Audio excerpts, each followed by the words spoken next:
ശത്രുവിന്റെ മുന്നിൽ മിത്രമെന്ന് കരുതിയവരുടെ ഒപ്പം നിന്ന് ആ ശത്രുവിനെ നേരിടാമെന്ന് കരുതിയ എനിക്ക്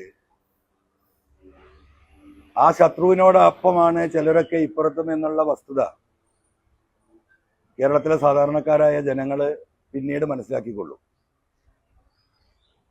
അപ്പൊ അവരാകെ ഭയപ്പെടുന്നത് ഞാനൊരു അധിക പ്രസംഗിയാണ് എന്ന്. ആ അധിക പ്രസംഗം ഇനിയും ഞാൻ തുടരും എന്നതാണ് അവരെ അലട്ടുന്ന പ്രശ്നം എന്നതാണ് ഞാൻ മനസ്സിലാക്കുന്നത്. ആ അധിക പ്രസംഗം ഞാൻ തുടരുക തന്നെ ചെയ്യും, അതിൽ യാതൊരു തർക്കവുമില്ല. ഞാൻ എന്ത് വേണ്ടിയിട്ടാ പിണറായിയോട് ഏറ്റുമുട്ടിയത്? ഞാൻ ഏറ്റവും കൂടുതൽ വിശ്വസിച്ച് എൻ്റെ പിതാവിൻ്റെ സ്ഥാനത്ത് കാണുകയും അദ്ദേഹത്തോടൊപ്പം നിൽക്കുകയും ചെയ്തവനാണ്. ഞാനൊരു കമ്മ്യൂണിസ്റ്റുകാരനായിട്ടല്ല ആ കമ്മ്യൂണിസ്റ്റ് പാർട്ടിയുമായി സഹകരിച്ചു പോയത്. കമ്മ്യൂണിസം ഉൾക്കൊണ്ടിട്ടുമല്ല. ഞാൻ അന്നും ഇതേപോലെ ഒരു സഹകരണ മുന്നണിയുടെ ഭാഗമാണ്, നിങ്ങൾക്കറിയാലോ. പക്ഷെ കമ്മ്യൂണിസ്റ്റ് പാർട്ടിയുടെ ആദർശത്തിലെ പരമപ്രധാനമായ ഒരു സംഗതി സോഷ്യലിസമാണ്. അത് പാവപ്പെട്ട മനുഷ്യരെ സഹായിക്കുക എന്നതാണ്. ആ പാവപ്പെട്ട മനുഷ്യരെ സഹായിക്കുന്ന, ഈ നാട്ടിലെ തൊഴിലാളി വർഗത്തിന് വേണ്ടി സംസാരിക്കുന്ന, പാവപ്പെട്ടവന് വേണ്ടി, നീതിക്ക് വേണ്ടി പോരാടുന്ന ഒരു പാർട്ടിയായിട്ടായിരുന്നു ഞാൻ ആ പാർട്ടിയെ കണ്ടത്. ആ നിലക്ക് തന്നെയാണ് ഞാൻ ആ പാർട്ടിയിലേക്ക് എന്നെ ആകർഷിക്കപ്പെടുന്നത്. വയലിൽ ജോലി ചെയ്ത വരമ്പത്ത് കൂലി കൊടുക്കണമെന്ന് ഇസ്ലാം അനുശാസിക്കുന്നുണ്ട്. അപ്പൊ അതിനുവേണ്ടി പോരാടിക്കൊണ്ടിരുന്ന ഒരു പ്രസ്ഥാനമാണ് കമ്മ്യൂണിസ്റ്റ് പ്രസ്ഥാനം. ആ തൊഴിലാളികളോടൊപ്പം നിൽക്കുന്ന ഒരു പാർട്ടിയായിരുന്നു ആ പാർട്ടി. കമ്മ്യൂണിസ്റ്റ് പാർട്ടിയുടെ ഏറ്റവും വലിയ രണ്ടാമത്തെ പ്രത്യേകത എന്ന് പറയുന്നത് എന്താ? സെക്യുലറിസമാണ്, മതേതരത്വം. അപ്പൊ രാജ്യം നേരിടുന്ന ഏറ്റവും വലിയ വിഷയം ഇവിടുത്തെ വർഗീയവാദമായിരുന്നു. ന്യൂനപക്ഷ സമുദായങ്ങളെ, പ്രത്യേകിച്ച് മുസ്ലിങ്ങളെയും ക്രൈസ്തവരെയും ഈ രാജ്യമൊട്ടാകെ ആക്രമിക്കുന്ന രാഷ്ട്രീയത്തിലേക്ക് കഴിഞ്ഞ 10-15 വർഷമായി രാജ്യം മാറിയിരിക്കുകയാണ്. അതിനെതിരെ അതിശക്തമായ പ്രതിരോധം തീർത്തു നിന്നിരുന്ന പാർട്ടിയാണ് CPM. അപ്പൊ ആ സെക്യുലറിസവും ആ മതേതരത്വവും ആ സോഷ്യലിസവുമാണ് ആ പാർട്ടിയുമായി സഹകരിച്ചു പോകാൻ, അതിനുവേണ്ടി പോരാടാൻ, അതിനുവേണ്ടി പോരാളിയായി നിൽക്കാൻ, ആ ജനങ്ങളോടൊപ്പം ഈ രണ്ട് ആവശ്യങ്ങൾക്ക് വേണ്ടി പോരാട്ടം തുടർന്ന വ്യക്തിയാണ് ഞാൻ. ആ ഒറ്റ ആശയത്തിലാണ് ഞാൻ അതിൽ നിന്നത്. ഈ രാജ്യത്ത് ഒരുപാട് ശത്രുക്കളെ ഞാൻ ഉണ്ടാക്കിയിട്ടുണ്ട്. സംസ്ഥാനത്തിന്റെ നിയമസഭയിൽ ഇവിടുത്തെ പ്രധാനമന്ത്രിക്കെതിരെ ഗുജറാത്തിൽ നടന്ന ഒരു പശുഹത്യയിൽ അതിശക്തമായി ഞാൻ പ്രസംഗിച്ചതിന്റെ പേരിൽ BJPയുടെ ഉന്നതനായ ഒരു നേതാവ് എന്നെ വിളിച്ചു പറയുകയും, കേരളത്തിൽ നിങ്ങൾ മാത്രമാണ് ഈ പ്രധാനമന്ത്രിക്കെതിരെ ഇത്ര രീതിയിലുള്ള സംസാരം നടത്തുന്നത്. സൗഹാർദ്ദപരമായിട്ടാണ് പറഞ്ഞു. അതുകൊണ്ട് ദയവായി നിങ്ങളത് അവസാനിപ്പിക്കണം. ഞാൻ അദ്ദേഹത്തോട് സംസാരിച്ചു. ഞാൻ പറയുന്നത് വസ്തുതയല്ലേ, സത്യസന്ധമല്ലേ? ഇങ്ങനെയുണ്ടോ ഒരു അക്രമം? ഈ നിഷ്കളങ്കരായ മനുഷ്യരെ, വഴിയിൽ പോകുന്നവരെ ഈ വെട്ടിക്കൊല്ലുന്നത് ഏത് രീതിയിൽ അംഗീകരിക്കാൻ കഴിയും? നിങ്ങൾ ഇതാണ് തുടരുന്നതെങ്കിൽ ഞാൻ അതിനെ പ്രതിരോധിച്ചുകൊണ്ടേയിരിക്കും പറഞ്ഞു 2 വർഷം മുമ്പാ. അപ്പൊ നിങ്ങളിത് അവസാനിപ്പിച്ചില്ലെങ്കിൽ നിങ്ങളെ കൂടെയുള്ള പലരുണ്ടല്ലോ, അവിടെ തന്നെ ആ സഭയിൽ തന്നെ പല നേതാക്കന്മാരും ഉണ്ടല്ലോ ഞങ്ങൾക്കെതിരെ നിൽക്കുന്ന. അവിടെ CPMന്റെയോ UDFന്റെയോ ഒരു MLA പോലും ഇങ്ങനെ സംസാരിക്കുന്നില്ലല്ലോ. പിന്നെ നിങ്ങൾക്ക് മാത്രം എന്താ ഇത്ര പൊള്ളല്? അങ്ങനെ ചോദ്യം. സൗഹൃദ സംഭാഷണം അവസാനം ഞങ്ങൾ തമ്മിൽ തെറ്റി. ഇപ്പൊ പറഞ്ഞു നിങ്ങൾ അനുഭവിക്കുന്നു. ഞാൻ അനുഭവിക്കാൻ തയ്യാറാന്ന് പറഞ്ഞു. നിങ്ങൾക്കറിയാം, 2 വർഷം മുമ്പ് നിരന്തരമായി ED എന്നെ വിളിച്ചുകൊണ്ടിരുന്നു.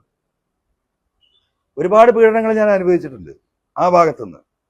ഇന്നും ആ പോരാട്ടം തുടരുകയാണ്. അപ്പോ ഞാൻ ആ സെക്യുലർ നിലപാടിന്റെ ഭാഗമായി നിന്ന ഒരു പാർട്ടി പിന്നീട് ഞാൻ കാണുന്നത് ഒളിഞ്ഞും തെളിഞ്ഞും ഈ 2 സമുദായത്തെയും പല രീതിയിൽ ആക്രമിക്കപ്പെടുകയും ഭിന്നിപ്പിക്കുകയും ചെയ്യുന്ന വെറും ജാതിമത രാഷ്ട്രീയത്തിലേക്ക് CPM കഴിഞ്ഞ കുറച്ച് കാലങ്ങളായിട്ട് വഴിമാറി സഞ്ചരിക്കുകയാണ്. പല ഘട്ടത്തിലും ഞാനത് സൂചിപ്പിച്ചു. മലപ്പുറം ജില്ലയിലെ ഒരു വിഭാഗത്തെ, മുസ്ലിം വിഭാഗത്തെ ഏകപക്ഷീയമായിട്ട് പോലീസ് വേട്ടയാടുന്ന കാഴ്ച നമ്മൾ കണ്ടു. പല ഘട്ടങ്ങളിൽ ഞാനിത് പറഞ്ഞു. ഇത് അനീതിയാണ്. ഇതിലൊരു അടിസ്ഥാനവുമില്ല. സുജിത് ദാസ് എന്ന് പറയുന്ന ജില്ലാ പോലീസ് സൂപ്രണ്ട് കേരളം കണ്ട ഏറ്റവും വലിയ, അല്ലെങ്കിൽ ഇന്ത്യ കണ്ട ഏറ്റവും വലിയ RSSകാരന്റെ ഭാഗമാണ്. അദ്ദേഹത്തെ ആ കസേരയിൽ ഇരുത്തിക്കൊണ്ട് ഈ അനീതി നടപ്പിലാക്കരുത്. മലപ്പുറം ജില്ല എന്ന് പറയുന്നത് കേരളത്തിലെ ഏറ്റവും വലിയ ജില്ല, 60 ലക്ഷത്തോളം ആളുകൾ താമസിക്കുന്ന ജില്ലയാണ്. അതിൽ 75% മുസ്ലിം കമ്മ്യൂണിറ്റിയാണ്. അതിലെ നിരവധിയായ ചെറുപ്പക്കാരെ അടിസ്ഥാനമില്ലാത്ത ഒട്ടനവധി കേസുകളിൽ കുടുക്കി FIRന്റെ എണ്ണം വർദ്ധിപ്പിച്ചുകൊണ്ടിരിക്കുകയാണ്. പത്രക്കാരെ നിങ്ങൾക്കും അത് പരിശോധിച്ചാൽ കാണാൻ കഴിയും. ഒരു വർഷത്തിൽ 10,000 12,000 FIRകൾ രജിസ്റ്റർ ചെയ്യപ്പെട്ട മലപ്പുറം ജില്ല അത് 30,000 40,000 45,000 ഉയർത്തിയത് ഈ സുജിത് ദാസാണ്. അതിന്റെ ഭാഗമായിട്ട് ലക്ഷക്കണക്കിന് ചെറുപ്പക്കാർക്ക് പാസ്പോർട്ട് എടുക്കാൻ യാതൊരു നിവൃത്തിയില്ല. പാസ്പോർട്ട് എടുത്ത് വിദേശത്ത് പോയി ഒരു മാസത്തെ ലീവിന് വന്ന് പാസ്പോർട്ട് പുതുക്കി പോകാൻ ആഗ്രഹിക്കുന്ന ഒരാളുകൾക്കും പാസ്പോർട്ട് പുതുക്കി പോകാൻ കഴിയുന്നില്ല. പല കുടുംബങ്ങളും കടം വാങ്ങി വിദേശത്തേക്ക് പോയവരാണ്. ആ കടം പോലും വീട്ടാൻ കഴിയാതെ അവരൊക്കെ ജപ്തിയിലായി, പലരുടെയും വീടുകൾ പോയി. നിരവധി തവണ ഞാൻ പറഞ്ഞു ഇടപെടണം, പക്ഷെ ഒരു ഇടപെടൽ ഉണ്ടായില്ല എന്ന് മാത്രമല്ല, അത് പ്രോത്സാഹിക്കപ്പെട്ടുകൊണ്ടേയിരുന്നു. അതിനെ ഞാൻ ചോദ്യം ചെയ്തു. നിങ്ങൾക്കറിയോ, കേരളത്തിൽ 2019 പ്രളയത്തിന് ശേഷം കേരളത്തിലെ 44 പുഴകളിലും മണലും മണ്ണും വന്ന് അടിഞ്ഞു കയറിയിരിക്കുകയാണ്. ഇപ്പോ ചാലിയാർ പുഴ വെള്ളത്തിലാണ്. ഏത് സമയം 4 മഴ പെയ്താൽ വെള്ളപ്പൊക്കമാണ്. പുഴയുടെ താഴ്ചയുടെ നിലവാരത്തിൽ നിന്ന് 2 മീറ്ററും 3 മീറ്ററും ഈ മണൽ വന്ന് അടിഞ്ഞിരിക്കുകയാണ്. ഈ വിഷയം നിയമസഭയിൽ ചർച്ച ചെയ്തു. ഗവൺമെന്റ് തീരുമാനമെടുത്തു ഈ മണലുകൾ മുഴുവൻ വാരി ഒഴിവാക്കാൻ. അത് വിൽപ്പന നടത്താനുള്ള അധികാരം പഞ്ചായത്തുകൾക്ക് കൊടുത്തു. നിങ്ങൾക്കറിയോ, ഇത് ഈ മേഖലയിൽ ഒറ്റ ചാലിയാർ പുഴ നിങ്ങൾ പരിശോധിച്ച് നോക്കിയാൽ 1000കണക്കിന് ചെറുപ്പക്കാർ ജീവിച്ചിരുന്ന മേഖലയാണ്. ഈ മണൽ വാരി ജീവിച്ചിരുന്നവരാണ്. ആ തീരുമാനം എടുത്തു എന്നല്ലാതെ ഒരു തരി മണൽ ഈ പുഴയിൽ നിന്ന് വാരാനുള്ള സംവിധാനത്തിലേക്ക് പിന്നീട് റവന്യൂ ഡിപ്പാർട്ട്മെന്റോ ഗവൺമെന്റോ പോയില്ല. റവന്യൂ മന്ത്രിയുമായിട്ടും ഗവൺമെന്റുമായിട്ടും നിരന്തരം പാർട്ടി ലീഡർഷിപ്പുമായും 1000കണക്കിന് ചെറുപ്പക്കാർ ഇതുമായി ജീവിച്ചത് പട്ടിണിയിലാണ്. 4, 5, 10 തൊഴിലാളികൾ കൂടിയിട്ട് ഒരു പിക്കപ്പ്, ഒരു ടിപ്പർ, ചെറിയ ടിപ്പർ വാങ്ങും. 50,000 1 ലക്ഷമോ ഉണ്ടായി ഒരു 4 5 ലക്ഷം രൂപ മുടക്ക് വരുന്ന വണ്ടിക്ക് 1 ലക്ഷം മുടക്കി 10 പാവപ്പെട്ട ചെറുപ്പക്കാര് 4 ലക്ഷമോ 5 ലക്ഷമോ ലോൺ എടുത്ത് ഈ വണ്ടി വാങ്ങി. അവർക്ക് അവരെ തൊഴിൽ നഷ്ടപ്പെട്ടു എന്ന് മാത്രമല്ല, അവരുടെ പലരുടെയും, എന്റെ വീടിന്റെ ചുറ്റും അന്വേഷിച്ചാൽ നമുക്കറിയാം എത്ര ആൾക്കാരുടെ വീട് പോയിട്ടുണ്ടെന്ന്. എന്താ വാരാത്തത്? ഇവിടുത്തെ ക്രഷർ മുതലാളിമാർ, വൻകിട ക്രഷർ മുതലാളിമാരുടെ എംസാൻഡ് ഇവിടെ വിറ്റുപോകണം. അവരുമായിട്ടുള്ള ധാരണയാണ്, നെക്സസ് ആണ്. ആ മുതലാളിമാർക്ക് വേണ്ടിയിട്ട് ഈ പ്രദേശത്തെ പാവപ്പെട്ടവരുടെ വയറ്റത്തടിച്ചപ്പോൾ ഞാനത് സംസാരിച്ചിട്ടുണ്ട്, നിയമസഭയിൽ പറഞ്ഞിട്ടുണ്ട്. ആ പാവപ്പെട്ടവർക്ക് ഞാൻ സംസാരിച്ചിട്ടുണ്ട്, ഇപ്പോഴും സംസാരിച്ചുകൊണ്ടിരിക്കുകയാണ്. അതാണ് ഞാൻ അധിക പ്രസംഗി. ആ പ്രസംഗം എനിക്ക് തുടരാതിരിക്കാൻ പറ്റുമോ? ഓരോ മേഖലയെടുത്ത് നിങ്ങൾ പരിശോധിക്കുക. ഈ വനമേഖല എന്താ സ്ഥിതി? ഇപ്പൊ കാളികാവില് കടുവയെ പിടിക്കാൻ വെച്ച കൂട്ടിൽ പുലി കുടുങ്ങിയിരിക്കുന്നു. കടുവയെ കൊടുക്കാൻ വെച്ച കൂട്ടിൽ വേറെ ഏതൊരു പുലി വന്ന് കയറിയിരിക്കുന്നു. നിങ്ങൾ റിപ്പോർട്ട് ചെയ്തല്ലോ നിങ്ങൾ. ഇന്ന് പാലക്കാട് ജില്ലയിൽ ആന ചവിട്ടി കൊന്നിരിക്കുന്നു. നിരന്തരമായി ഈ ഗവൺമെന്റിനോട് ഞാൻ പറഞ്ഞ വിഷയമാണ്. ഈ മലയോര കുടിയേറ്റ മേഖലയിലെ ജനങ്ങൾക്ക് ജീവിക്കാൻ ഒരു മാർഗവുമില്ല. 10 സെന്റിൽ ഒരു കപ്പ കൃഷി പോലും ചെയ്യാൻ വയ്യ. ഗവൺമെന്റ് ഇതിന് പ്രൊട്ടക്ഷൻ ഉണ്ടാക്കണം. ആ പ്രൊട്ടക്ഷൻ ഉണ്ടാക്കുന്നതിന് പകരം ഗവൺമെന്റ് ചെയ്തെന്താ? കഴിഞ്ഞ നിയമസഭാ സമ്മേളനത്തിൽ ഒരു പുതിയ ബില്ല് കൊണ്ടുവരിക. എന്തിനാ? ഫോറസ്റ്റിന് പുതിയ അധികാരങ്ങള്, പോലീസിന്റെ അധികാരം ഫോറസ്റ്റിന് കൊടുക്കാൻ പോകുന്നു. ഫോറസ്റ്റ് ഉദ്യോഗസ്ഥന്മാർ അറസ്റ്റ് ചെയ്യുന്ന പ്രതികളെ DFOയുടെ മുന്നിൽ ഹാജരാക്കി അവരുടെ ലോക്കപ്പ് ചെയ്യാനുള്ള നിയമം 2 വർഷം മുമ്പ് കേരളയില് പുതിയ ഫോറസ്റ്റ് സ്റ്റേഷൻ ഉദ്ഘാടനം ചെയ്തത് നിങ്ങൾക്കറിയാം. അത് പോലീസ് സ്റ്റേഷനേക്കാളിലും വലിയ ലോക്കപ്പ്. ഞാൻ അന്ന് മന്ത്രിയോട് ചോദിച്ചത് എന്തിനാ അത് ചെറിയ മാറ്റങ്ങൾ വരാൻ പോകുന്നുണ്ട്. അപ്പൊ ഒരു പോലീസിന്റെ അധികാരം എന്ന് പറഞ്ഞാൽ പോലീസ് അറസ്റ്റ് ചെയ്താൽ SP മുമ്പിലല്ല ഹാജരാക്കേണ്ടത്, കോടതിയുടെ മുമ്പിലാ. അതിനെയും മറികടന്ന്, ഇന്ത്യയിൽ എവിടെയില്ല കേട്ടോ, അതിനെയും മറികടന്നിട്ട് കോടതിയുടെ അധികാരം പോലും ഫോറസ്റ്റ് ഡിപ്പാർട്ട്മെന്റിന് കൊടുക്കുന്ന അമെന്റ്മെന്റ് ആരെങ്കിലും ഉണ്ടിയോ? കേരളത്തിലെ ജനങ്ങൾ അറിഞ്ഞോ? രണ്ടാമത്തെ കാര്യം, കുടിവെള്ളം. ഈ 44 പുഴകളിലും തോടുകളിലുമാണ് ഈ നാട്ടിലെ ജനം മുഴുവൻ വെള്ളം കുടിക്കുന്നത്. അതിന്റെ അധികാരം എടവണ്ണ പഞ്ചായത്തിന്റെ പരിധിയിലൂടെ കടന്നു പോകുന്ന ചാലിയാർ പുഴയുടെ അധികാരം ആ പഞ്ചായത്ത് പരിധിയിൽ പഞ്ചായത്തിനാണ്. അവർക്ക് അവിടെ കുടിവെള്ള പദ്ധതി ഉണ്ടാക്കാം, എന്തും സ്ഥാപിക്കാം, കർഷകർക്ക് എടുക്കാം. അങ്ങനെ കേരളത്തിലെ 3.5 കോടി ജനങ്ങൾ കുടിക്കുന്ന വെള്ളം ഇതുമായി ബന്ധപ്പെട്ടതാണ്. അത് പൊതു സ്വത്താണ്. ആ പൊതു സ്വത്ത് ഇവർക്ക് കൈമാറാണ്. എന്താ വാദം അമെന്റ്മെന്റില്? ഈ പുഴകൾ ആരംഭിക്കുന്നത് ഈ പറയുന്ന ഫോറസ്റ്റിലാണ്. ഉത്ഭവം ഫോറസ്റ്റിലായതുകൊണ്ട് അത് അറബിക്കടലിൽ എത്തുന്ന വരെയുള്ള വെള്ളത്തിന്റെ അവകാശം ഞങ്ങൾക്കാണ്. ലോകത്തെവിടെയും കേൾക്കൂല. ആ നിയമത്തിനെതിരെ പോരാട്ടം നടത്തി അതിന്റെ സമരത്തിന്റെ ഭാഗമായി ജനങ്ങളെ ഉണർത്താൻ വേണ്ടിയിട്ട് തൃണമൂൽ കോൺഗ്രസ് ഈ വയനാട്ടിൽ ഒരു ജാഥ നടത്തി. ആ ജാഥയുടെ സമാപനം നിലമ്പൂരായിരുന്നു. ആ സമാപനത്തിന് വരുമ്പോഴാണ് മണി എന്ന് പറയുന്ന കരുളായിലെ പാവപ്പെട്ട ST വിഭാഗത്തിൽപ്പെട്ട ചെറുപ്പക്കാരനെ ആന ചവിട്ടിക്കൊള്ളുന്നു. സ്വാഭാവികമായി ഞങ്ങളൊരു സമരത്തിന് ഫോറസ്റ്റ് ഓഫീസിലേക്കല്ലാതെ വേറെ അങ്ങോട്ടാ പോവുക? അവിടെ പ്രതിഷേധിച്ച ഞങ്ങളെ ഒരു സ്റ്റൂളും 2 ലൈറ്റും 350 റുപ്പികന്റെ കേടുവരുത്തി എന്ന് പറഞ്ഞ് എന്നെ ജയിലിലടച്ചു. നിങ്ങൾ കണ്ടതാ, രാത്രി 12 മണിക്ക് ഇവിടുന്ന് എന്നെ പിടിച്ചുകൊണ്ടുവന്ന്. ഒരാൾ മിണ്ടിയോ? ഇപ്പൊ അവിടെ നടക്കുന്ന സ്ഥാനാർത്ഥികളുണ്ടല്ലോ, ഞാൻ അതിലേക്ക് വരാം, ഞാൻ അതിപ്പോ പറയുന്നില്ല. ഒരാൾ മിണ്ടിയോ? ഈ വിഷയങ്ങൾ മുഴുവൻ ഇവിടെ അതിനെതിരെ സംസാരിക്കുമ്പോൾ അൻവർ ഔട്ട്സ്പോക്കൺ ആണ് അല്ലേ? എങ്ങനെയാണ് ഈ സുജിത് ദാസ് മാറിയതിന് ശേഷമുണ്ടായിരുന്ന ശശിധരനുമായി ജില്ലാ പോലീസ് സൂപ്രണ്ട് ഞാൻ തെറ്റുന്നത്? ഇവിടെ 4 സെന്റ് ഭൂമിയിൽ ലൈഫ് പദ്ധതിയിൽ വീട് വെക്കുന്ന പാവപ്പെട്ടവന് 2 ബക്കറ്റ് മണ്ണ് ആ തറയിലിടാൻ ഇവർ സമ്മതിക്കില്ല. ഒട്ടുമിക്ക പഞ്ചായത്തുകളിലും ലൈഫ് പദ്ധതി തടസ്സപ്പെട്ടു. എന്താ? മണ്ണിട്ടല്ലേ ബാക്കി ജോലി ചെയ്യാൻ പറ്റൂ. അതിലേക്ക് മണ്ണടിക്കുന്ന വാഹനങ്ങൾ മാത്രം തെരഞ്ഞു പിടിക്കുക പോലീസ്. സാധാരണ SIന്റെയും CIന്റെയും കാര്യമല്ല പറയുന്നത് കേട്ടോ, SP ഓർഡറാ. പോലീസുകാർക്ക് ഒരു നിവൃത്തിയില്ല. ഇത് ഞാൻ ചോദ്യം ചെയ്തു. ഈ പറയുന്ന ശശിധരൻ SP ഞാൻ വാക്കേറ്റമുണ്ടായി. ഇപ്പൊ LDFന്റെ കയ്യിലാണല്ലോ അമരമ്പലം പഞ്ചായത്ത്. ഞാനന്ന് അവരെ കൂടെയാണല്ലോ. ആ പ്രസിഡന്റും കുഞ്ഞിപ്പും വൈസ് പ്രസിഡന്റും പ്രതിപക്ഷ അംഗങ്ങളും അടക്കമുള്ള മുഴുവൻ പഞ്ചായത്ത് അംഗങ്ങൾ ഞാൻ പോയി, നിങ്ങൾ SP പോയി കാണാൻ പറഞ്ഞു. ഞാൻ എന്താ പറഞ്ഞ മറുപടി? സമ്മതിക്കൂല. ആ പാവപ്പെട്ടവനോട് ഞാൻ സംസാരിച്ചിട്ടുണ്ട്. നിങ്ങൾ നിലമ്പൂർ കൂടെ പോകുമ്പോൾ നോക്കൂ, എല്ലാ കൊമേഴ്സ്യൽ സ്ഥലങ്ങളും പാടങ്ങളും മണ്ണിട്ട് നികത്തിയിട്ടുണ്ട്. ഒരു പ്രശ്നമില്ല. ഈ 4 സെന്റുകാരന് ഗതി കെട്ടിട്ട് നാട്ടുകാരുടെ സഹായത്തോട് കൂടിയിട്ട് ഗവൺമെന്റിൽ നിന്ന് കിട്ടുന്ന ഈ 4 ലക്ഷം വെച്ച് ജനങ്ങൾ കൂടി തട്ടിക്കൂട്ടി ഉണ്ടാക്കുന്ന വീടുക്ക് 2 ബക്കറ്റ് മണ്ണിടാൻ ഇവർ സമ്മതിക്കൂല. ആ മണ്ണിടണമെങ്കിൽ പെർമിറ്റ് എടുത്ത് മണ്ണടിക്കുന്ന ഇവിടുത്തെ മാഫിയകളോട് മണ്ണടിക്കാൻ പറയണം. ഒരു തറ ഫില്ല് ചെയ്യണമെങ്കിൽ 25,000 കൊടുക്കണം അവന്റെ അടുത്ത് മണ്ണെടുക്കണമെങ്കിൽ. ആ തൊട്ട അയൽവാസി ഇതാ ഇവിടുന്ന് ബക്കറ്റിൽ 2 മണ്ണെടുത്തോ എന്ന് പറഞ്ഞാൽ പറ്റൂല.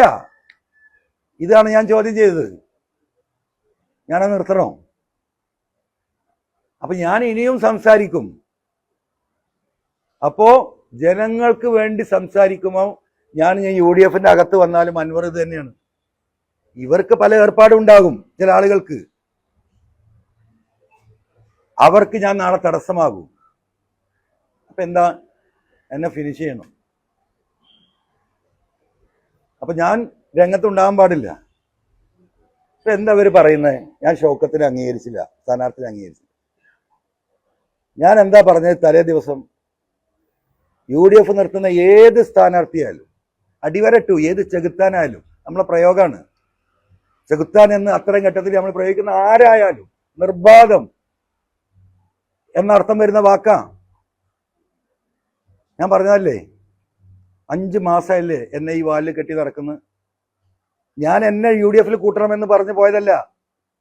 UDFന്റെ ഉത്തരവാദിത്തപ്പെട്ട നേതാക്കന്മാര് എന്റെ കൂടെ വരണമെന്ന് പറഞ്ഞതാ. അതിന് മുൻകൈ എടുത്തത് ബഹുമാനപ്പെട്ട കുഞ്ഞാലിക്കുട്ടി സാഹിബാണ്. നിങ്ങൾ ഒറ്റക്കല്ല ഇനി പോരാടേണ്ടത്. ഈ നാട്ടിലെ അടിസ്ഥാനപരമായ പ്രശ്നങ്ങളാണ് നിങ്ങൾ പറയുന്നത്. നിങ്ങളെ കൂടെ ഞങ്ങളുണ്ട്, നിങ്ങളിങ്ങനെ ഒറ്റക്ക് പോരാടി മരിക്കേണ്ട വ്യക്തിയല്ല എന്ന് പറഞ്ഞ് UDF-മായി സഹകരിച്ചു പോകണം എന്ന് പറഞ്ഞത് അദ്ദേഹമാണ്, അദ്ദേഹം മാത്രമാണ്. ഇന്നും അദ്ദേഹം ഇതിനു വേണ്ടി ശ്രമിച്ചുകൊണ്ടിരിക്കുക. അറിയോ നിങ്ങൾക്ക്? അങ്ങനെ പോയതാ ഞാൻ. ആ പോയ എന്നെ ആ UDF-മായി യോജിപ്പിക്കാൻ പഠിച്ച പണി 18 അദ്ദേഹം നോക്കിയിട്ടു, പാണക്കാട് തങ്ങൾ ഉൾപ്പെടെ നോക്കിയിട്ടു സംഗതി നടക്കുന്നില്ല. നടക്കാത്തതിന് വേറെ കാരണങ്ങളുണ്ട്. അതെനിക്ക് പറയാനുള്ളത് നിലമ്പൂരിലെ ജനങ്ങളോട്, അത് നമ്മൾ പിന്നീട് ആലോചിച്ച് പറയും. അപ്പൊ ഞാനിന്ന് അദ്ദേഹത്തോട് ഇന്നും പറഞ്ഞു, ദയവായി നിങ്ങൾ എനിക്ക് വേണ്ടി ദയവായി നിങ്ങൾ ആരും കാല് പിടിക്കരുത്. കോൺഗ്രസ് നേതൃത്വം ഒറ്റക്കെട്ടായി നിൽക്കുന്നു. UDF-ൽ ഞാൻ വരണം. നിങ്ങൾ കാണുന്നുണ്ടല്ലോ,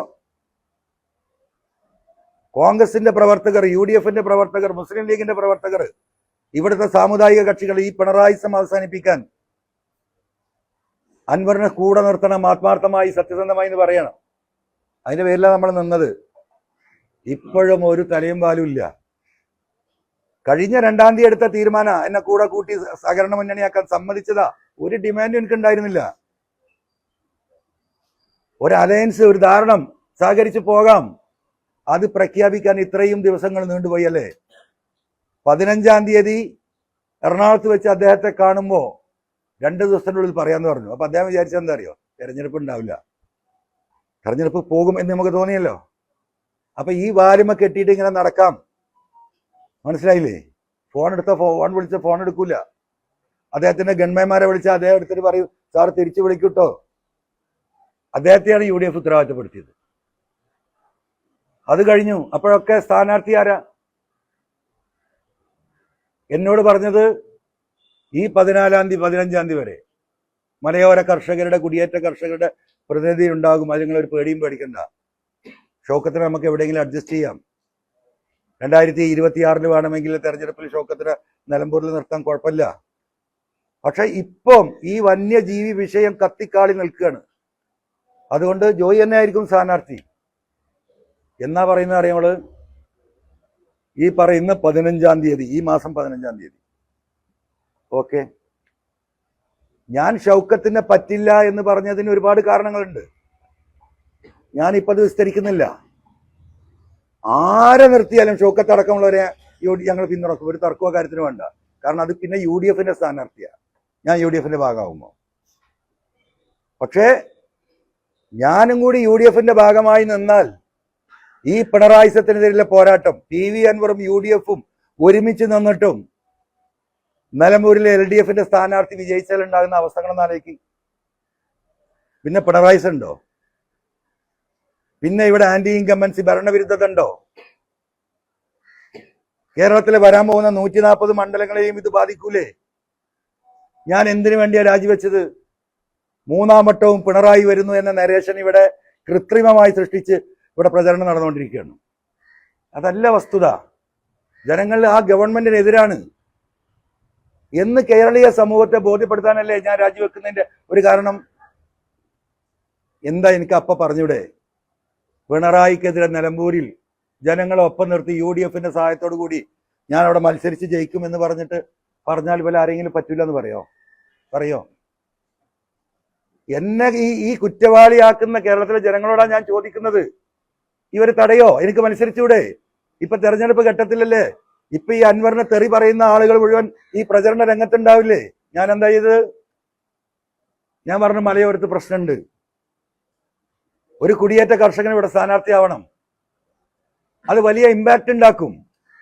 അതാണോ ഞാൻ ചെയ്ത തെറ്റ്? ഇപ്പൊ എല്ലാവരും സ്ഥാനാർത്ഥി നിശ്ചയിക്കുന്നുണ്ടല്ലോ. ഒരു മലയോര കുടിയേറ്റ കർഷകൻ ആരെങ്കിലും പരിഗണിച്ചോ? ആരെങ്കിലും? ഇപ്പൊ LDF-ന്റെ സ്ഥാനാർത്ഥി ഉണ്ടല്ലോ, സ്വരാജ്. എൻ്റെ അടുത്ത സുഹൃത്താണ്, എനിക്ക് ഇഷ്ടമാണ് വ്യക്തിപരമായിട്ട്. പക്ഷേ ഈ പിണറായിസത്തിന്റെ കേരളത്തിലെ ഏറ്റവും വലിയ വക്താവാണ് ആര്? ഈ സ്വരാജ് അല്ലേ? പിണറായിസത്തെ താലോലിക്കുന്നതിൽ മുൻപന്തിയിലല്ലേ സ്വരാജ്? ഈ വന്യമൃഗ പ്രശ്നങ്ങൾ മുഴുവൻ, ഞാൻ നിലമ്പൂർക്കാരനാന്ന് പറയുന്നുണ്ടല്ലോ, ഈ വന്യമൃഗ വിഷയങ്ങൾ മുഴുവൻ ഉണ്ടായിട്ട് നിലമ്പൂരിലേക്ക് കടന്നു വന്ന് ഈ ഗവൺമെന്റിന്റെ അടുത്ത് പോരായ്മയുണ്ടെന്ന് സൂചിപ്പിക്കാനെങ്കിലും ഈ പറയുന്ന എം സ്വരാജ് തയ്യാറായിട്ടുണ്ടോ? നിലമ്പൂരിലെ ജനങ്ങളൊന്ന് പറയട്ടെ, ജനങ്ങളൊന്ന് പറയട്ടെ.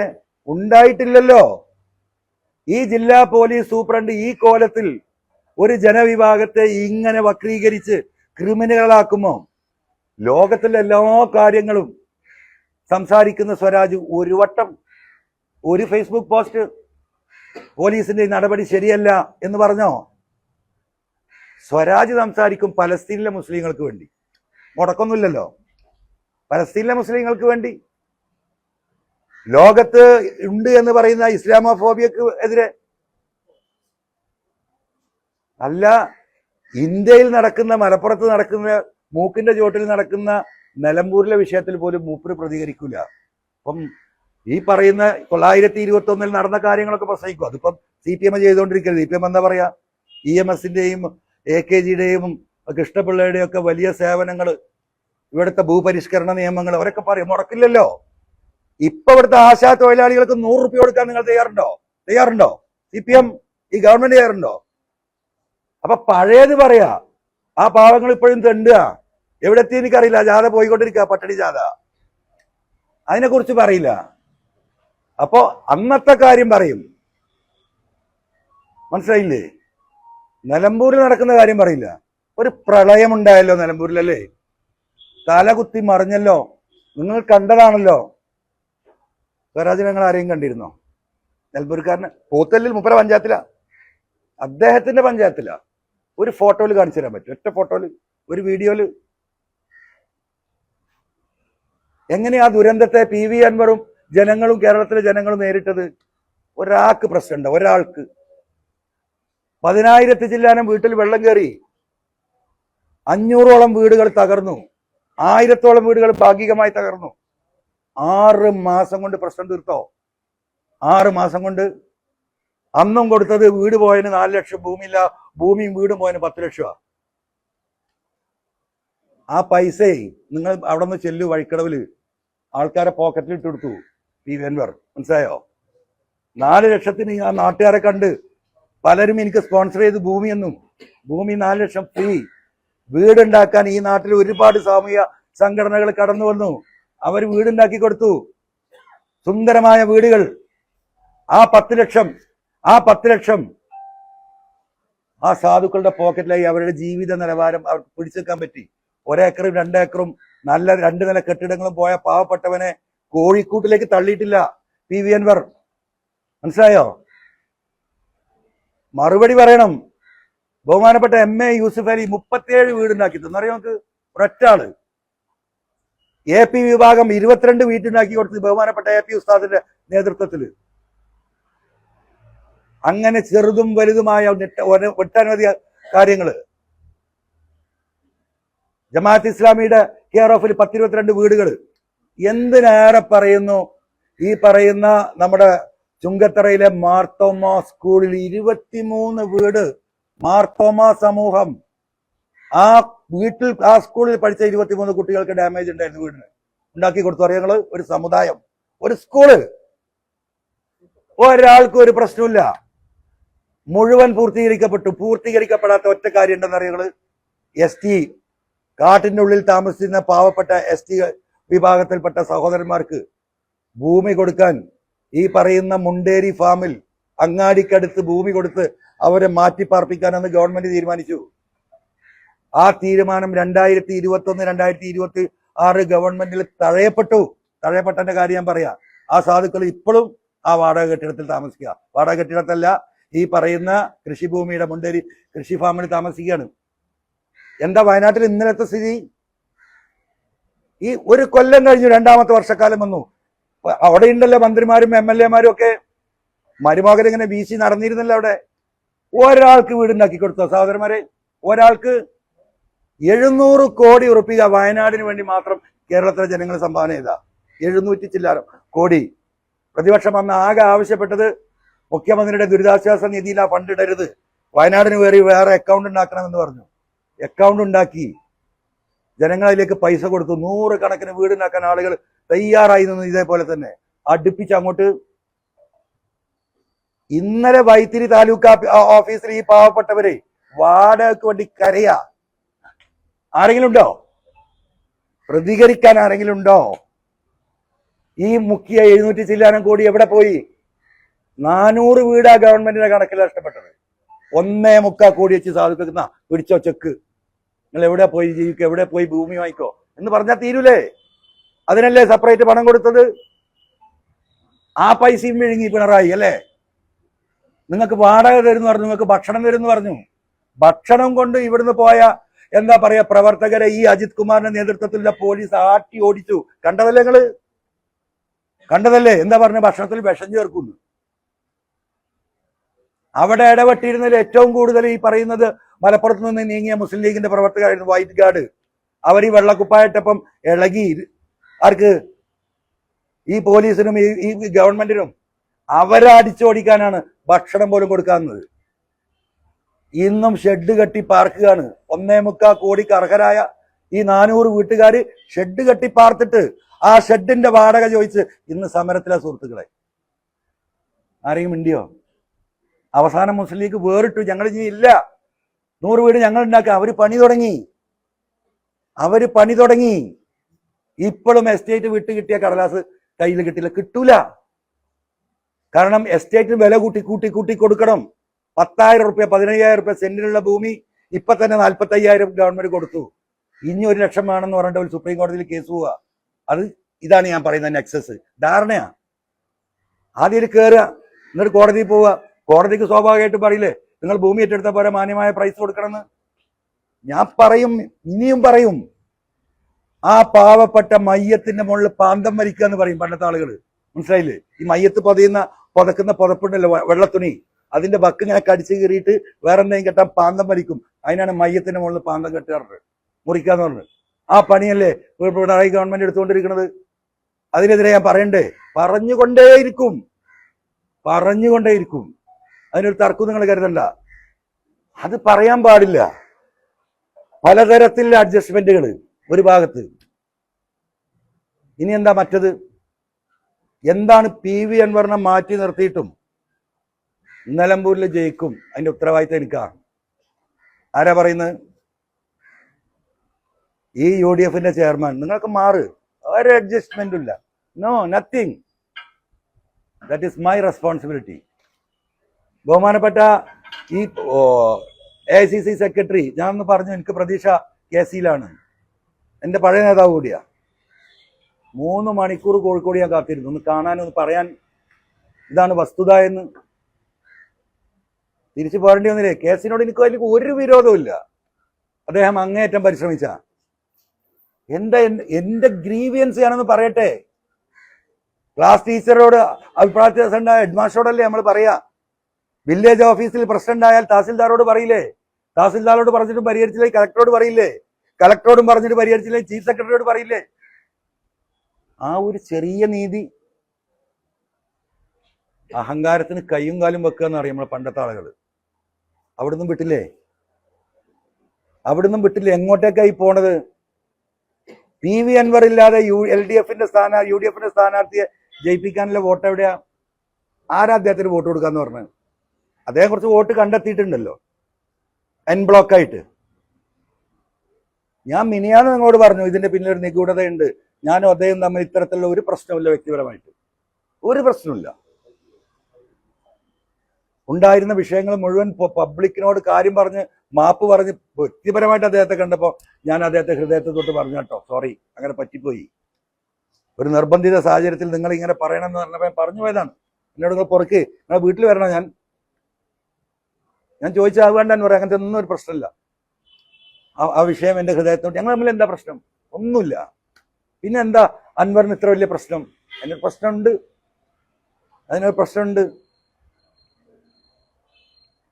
ആ പ്രശ്നം എന്താണ് എന്ന് ജനങ്ങൾ വിലയിരുത്തും. പിന്നെ ഞാൻ ഇനി അതിലേക്കില്ല. ഞങ്ങളോട് പറയാം, ഞാൻ ആ ഒരു സംവിധാനത്തിലേക്ക് വിശ്വാസ വഞ്ചന അദ്ദേഹം ഈ പൊസിഷനിലിരുന്ന് ഈ കാര്യങ്ങൾ നയിക്കുമ്പോൾ ഞാൻ അതിലേക്കില്ല. ഒരുപാട് ചർച്ചകൾ നടത്തി. ആരെ നിർത്തിയാലും സഹായിക്കാം, പിന്തുണക്കാന്ന് പറഞ്ഞു. ഷൗക്കത്തിന് അംഗീകരിക്കാന്ന് പറഞ്ഞു. പക്ഷെ ഒറ്റ കാര്യം പറഞ്ഞു, വിശ്വാസ്യതയ്ക്ക് അടിസ്ഥാനം വിശ്വാസമാണ്, അത് പോയിട്ടുണ്ട്. എൻ്റെ പ്രിയപ്പെട്ട എല്ലാ ലീഡേഴ്സിനോടും ഞാൻ പറഞ്ഞു, അതുകൊണ്ട് ഇനിയുള്ള കാര്യങ്ങൾ പബ്ലിക് ആവണം. എനിക്ക് ഒരു രേഖാപരമായിട്ട് ഒരു കടലാസ് തരണം, അല്ലെങ്കിൽ നിങ്ങൾ പബ്ലിക്കായിട്ട് പറയണം. UDF ഘടകകക്ഷിയാക്കും, ഓൾ ഇന്ത്യ തൃണമൂൽ കോൺഗ്രസിന്റെ ഘടകകക്ഷിയാക്കി ഇപ്പൊ പ്രഖ്യാപിക്കണം. ഞാനൊരു ഉറച്ച സീറ്റ്, എൻ്റെ സിറ്റിംഗ് സീറ്റാണല്ലോ കൊടുത്തത്. അത് ജനങ്ങളോട് പറയാണ്. എനിക്കൊരു അധികാരവും വേണ്ടെന്ന് പറഞ്ഞിറങ്ങിപ്പോന്നവനാ. പക്ഷെ ഇവരെല്ലാം പാടെ കൂടിയിട്ട് എന്നെ ചവിട്ടിയിട്ട് മൂലക്കലാക്കും. എനിക്ക് നാളെ ജനങ്ങളുടെ വിഷയം പറയണമെങ്കിൽ, കേരളത്തിന്റെ നിയമസഭയിൽ പറയണമെങ്കിൽ, ഈ പിണറായിസത്തെ തോൽപ്പിച്ച് ജനങ്ങളുടെ വോട്ട് വാങ്ങി നിയമസഭയിലെത്തി ജനങ്ങൾക്ക് വേണ്ടി സംസാരിക്കണമെങ്കിൽ എനിക്കൊരു സിറ്റിംഗ് സീറ്റ് വേണം എന്ന് ഞാൻ ഇപ്പൊ പറഞ്ഞു. മുമ്പ് എനിക്ക് വേണ്ടായിരുന്നു. കാരണം ഈ കാര്യങ്ങൾ പരിഗണിച്ച് ചെയ്യല്ലോ. 99 സീറ്റിൽ കോൺഗ്രസ് മത്സരിക്കുന്നുണ്ട്. എത്ര വിന്നിംഗ് റേറ്റ്? 21 സീറ്റ്, 22 സീറ്റ്, 16ലും 21ലും. കണക്കൊന്ന് പരിശോധിച്ച് നോക്കൂ നിങ്ങൾ.